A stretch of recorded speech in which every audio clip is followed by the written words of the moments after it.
Hey guys, what's going on? Brian Fonseca, Aaron Brightman here for On the Banks at Madison Square Garden. Third time was not the charm for Rutgers. They played Purdue as tough as they did at Piscataway. Really hard-fought game, came right down to the wire, but they fell just short. I think the final score was something like 82-76, something within that realm. A game that really went down to the final seconds and could have gone either way. Aaron, Rutgers season is over, but I don't think the hope around this program is. What do you take away from tonight? Honestly, I didn't think they were going to give this type of performance. You know, they exceeded my expectations.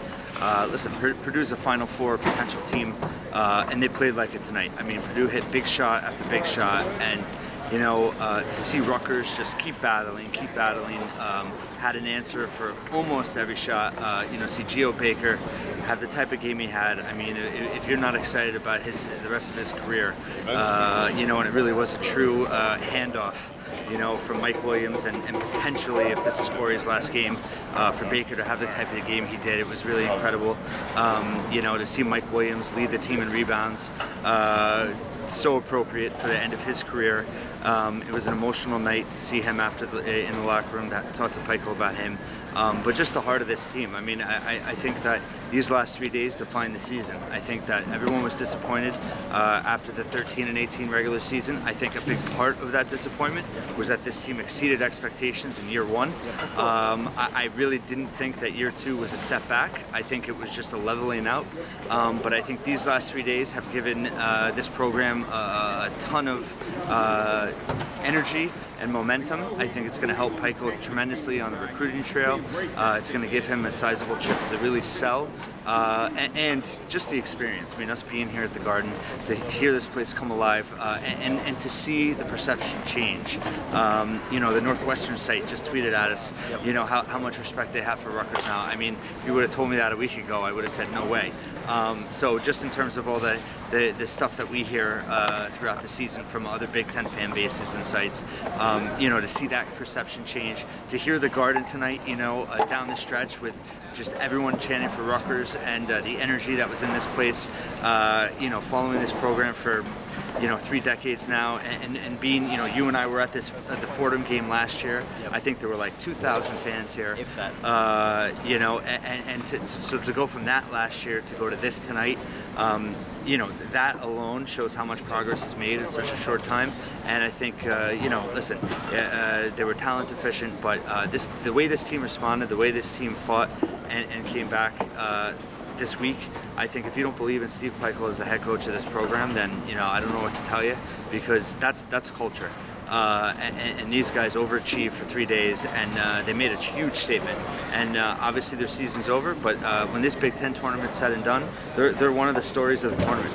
I think Rutgers is the story of the tournament. I think there's no denying that. There was, with the game very close down the stretch, I think Purdue had a timeout and they were going to go to the free throw line. A "Let's Go Rutgers" chant just absolutely took over MSG. It was the loudest I've heard a building in my very short, admittedly, career here covering sports. It was incredible.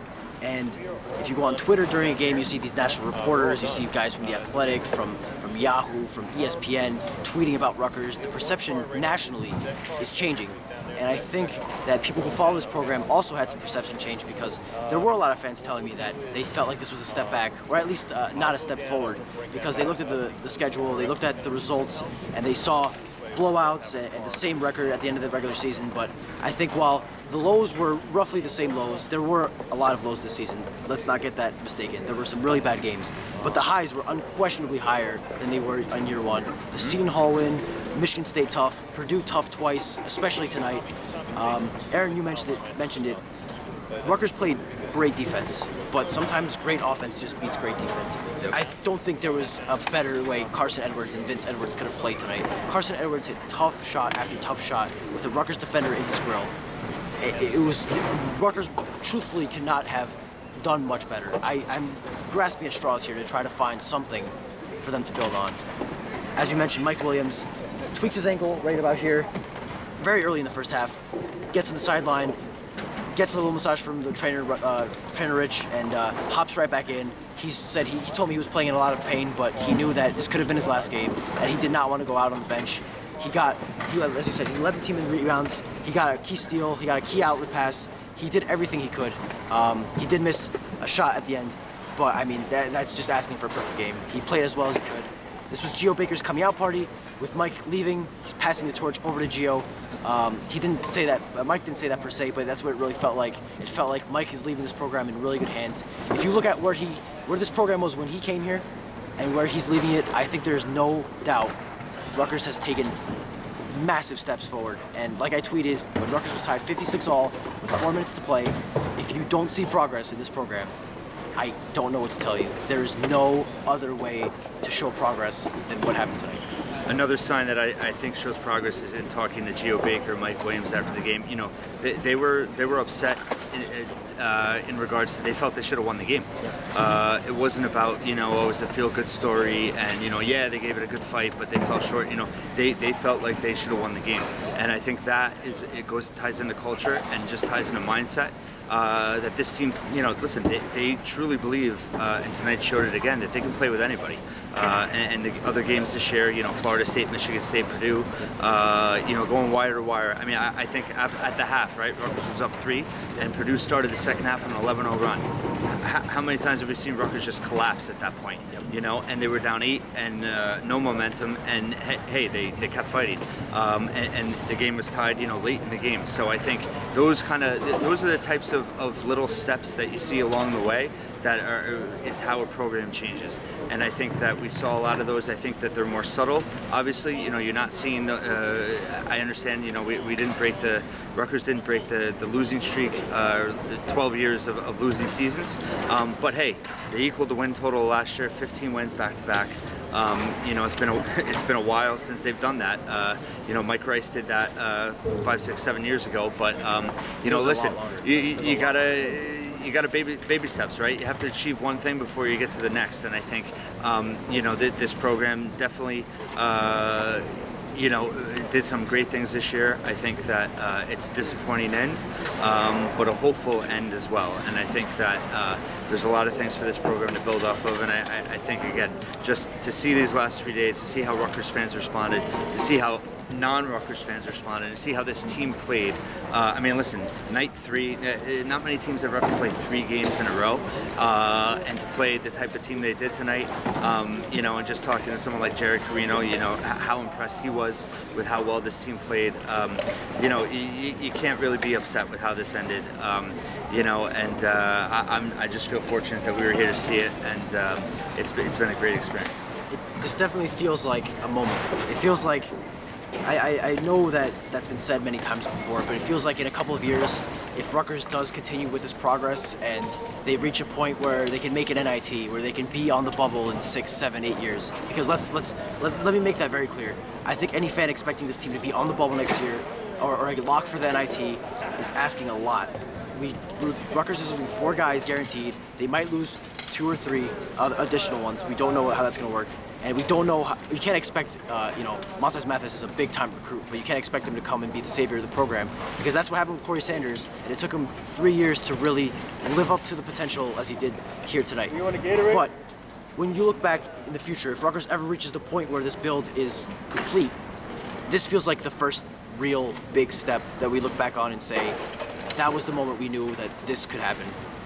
I'll ask you, since I brought up the future, very early to predict anything, I think. I think it's way too early for that. But, I mean, we're in the business of predictions, so I don't see why not. Rutgers loses 4 seniors, Shaquille Dorson, Candido Sa, Deshaun Freeman, and Mike Williams.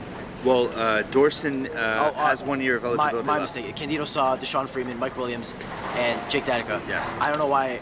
My apologies on that. Shaquille Dorson is not. He's a senior, but he does have a year. Well, listen, it's fair to bring him up in a way because he potentially is eligible to transfer out as a grad transfer. Yes. And that's not to start speculation. I think he'll be back, but it's possible. There's no sign either way. Of course, like Aaron said, not to start speculation. That was more of a Freudian slip on my part, but. So you lose those 4 seniors. There's potential to lose a couple other names. No sense in bringing any of them up aside from Corey Sanders, just because there's no need to put these guys on the spot. But assuming you lose, let's just say, to be on the safe side, let's say you lose Corey Sanders and those 4 seniors. You bring in Montez Mathis, you bring in Ronald Harper, you bring in Shaq Carter, and you bring in another scholarship guard to replace Sanders. Based on what you saw tonight, based on what the feeling you have for this team, What do you think the expectations should be next year? Well, every year is different, Obviously, I think it's going to be a transition period. I spoke to Eugene Omaruri after the game, and I specifically asked him, actually, two other players that are on the roster right now that will be eligible next season is Miles Johnson, who redshirted this year, the freshman from California, big man, and then Peter Kiss, the transfer from Quinnipiac. And I asked him, what are you seeing from those guys? And he had a big smile on his face. And he said, I really think that Miles Johnson's going to surprise people. And he said, Kiss can really knock down the shot. It's going to be different chemistry. I talked to Eugene about, becoming a leader for this team next year. He's embracing it already. I think Gio will step up. Mike actually said after the game he's handing the keys to Gio. So I think I think it's going to be a fun team to watch. I think it's going to be probably a frustrating team to watch as well, because they're going to be very young and they're going to learn on the fly. But I think, I think we've seen the foundation built. I think we've seen, how hard Pikel's teams play. They rebound, they play defense. Really now it's about adding talent, because I think the formula is there. And I think it's just going to take time. And, the whole myth of, basketball rebuilds take 2 years, whatever. Listen, Rutgers has been rebuilding for 3 decades. Haven't made the tournament since '91. It's before you were born, which, makes me feel pretty old. But it's true. So I think, listen, it took Willard at Seton Hall 6 years to make the NCAA tournament. I have a couple other examples, I want to write on that this offseason, but I think, next year is going to be, in a way, a new beginning. But I think, listen, the closer this roster gets to being all Pikel's, I think is an exciting prospect. And I think, listen, but, as you saw tonight, I mean, listen, Eddie Jordan left it wasn't a very good run as a head coach, but you have to give him credit. Corey Sanders and Deshaun Freeman, he brought into this program, and you know what? They're the best 2 players on this team for much of the season. Obviously, Corey, Deshaun had some moments, but I think, this week specifically, those 2 really stood out. I think, like you said last night, Deshaun really saved that game. Corey was just, his consistency the last 3 nights, unbelievable. And I think, what Pikel has coming in and the foundation he's laid, I think, next season's going to be exciting. I agree, there should be no expectations except seeing this team continue to play hard. I'd like to see him move up the Big Ten ladder. Without knowing what even this team's really going to look like, I want to believe that it will happen. Asking fans not to have expectations is a lost cause, obviously, as you know and as I know. But just real quick, bouncing off Miles Johnson, I also asked Gio about Miles Johnson. Gio is his roommate, so he sees a lot more of Miles Johnson than his teammates do. He said that Miles is the best passing big man he's ever seen. That's a quick shot at Angel Delgado. Just kidding. And he's a great shot blocker. So these are things that they only see in practice. He's only facing Rutgers players, but encouraging signs, and I've heard about Miles from other people around the program, very encouraging signs about him. So he's a prospect to look out for. But before we head into next season, we have to wrap up this season. It's been a wild ride. It ended about as well as you could hope. I had an unbelievable time here at Madison Square Garden. I'll be here for the next 2 days, but without Rutgers, it's a little different. But just to wrap around the year, thanks guys for reading. I think it's been a really, really fun ride. Thank you again to Aaron for giving me the chance to come on here and join you guys. Great community. Aaron, any last thoughts? Wrap up thoughts on the season? Yeah, I think it's been an emotional few days. I think it's been a wild ride. I think it just shows the potential that this program has to grow. I think that the following that they had in New York City. I think as much as Jim Delaney, the commissioner of the Big Ten, was criticized, it is satisfying to see that Rutgers, they didn't one and done at the Garden. They made it a show. As one of my favorite lines from Rocky, they don't realize it's a show, it's a damn fight.